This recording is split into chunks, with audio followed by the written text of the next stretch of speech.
Hi there guys, and welcome back to World Hikes.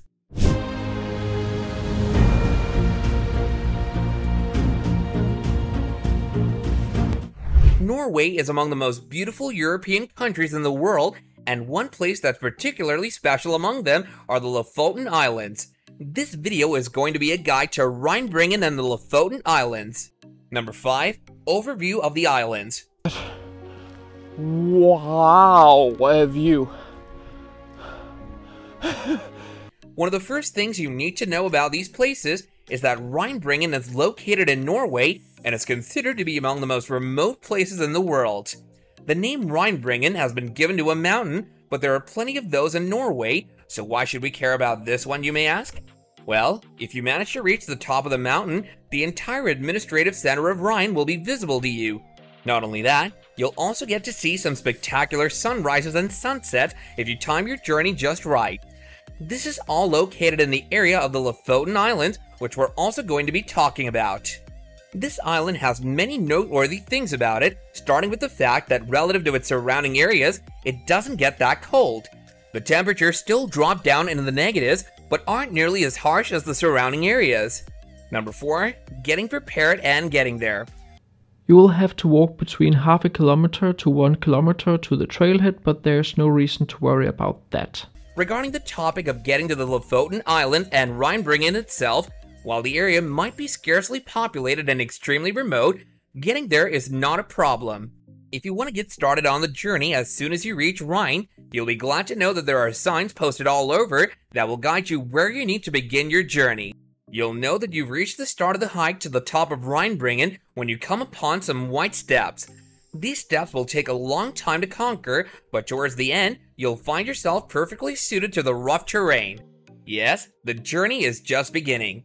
Since the weather is still pretty cold, you should take care to pack some warm clothes before you begin your hike, but be sure not to carry any excess baggage. Number 3. Hiking the mountain. 1 hour of painful upstairs hiking. Once you get started on your journey, the path is relatively well made, and there are a lot of things that Norway has done to make the overall experience a bit better. One of those things were the steps that we just mentioned, and they're not only important in helping the tourists climb the mountain, but they've also become a unique thing that isn't present on a lot of other hikes. It's said that the hike to the top of Reinebringen will be of medium difficulty, and since the mountain is about 448 meters tall, it isn't recommended that people who are scared of heights attempt this climb. It's said that in the peak summer months, there can be as many as about 800 to 1,000 people that climb this mountain daily, but there are ways to combat that traffic, and it has to do with the timing of your start. Number 2. Opening hours and facilities. We're in Buda, and our first step on our mission to Lofoten is we have to get the right gear. Due to the fact that this is such a remote place, it's open all year round, but there is a time in the year when the views are just far above anything you might have seen. It's been said that hiking during the midnight sun season is the best time to hike the mountain, but if you want to get even more in depth about the time, it's been recommended by hikers that if you want to capture the sun rising or setting, start the hike when it's pitch black outside. The journey to the top will only take 1 to 2 hours, so you time your journey so that you reach the top just as the sun rises. This also has another advantage in that you'll avoid most tourists during that time of the night.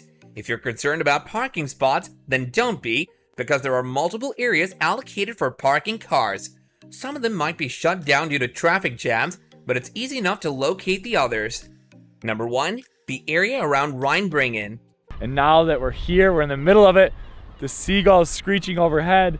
When you first arrive in Rhine, you'll see a small town that only a few thousand people live in permanently. There are plenty of activities that can be done while enjoying the majestic beauty of the surrounding landscape, such as eating breakfast or lunch at some restaurants that have outdoor seating. Other than that, there are many boats roaming around the waters as well, which can sometimes be a worthwhile watch as they sail around in the calming waters of the vast ocean that lay before you. So these were some of the details about Reinebringen and Lofoten Islands. This is a must-hike spot for those who are fond of the activity. This brings us to the end of our video. Don't forget to subscribe to our channel and hit that bell so you don't miss out on future videos going forward. And if you enjoyed our content, then let us know by leaving a like. And until next time, Take care and goodbye.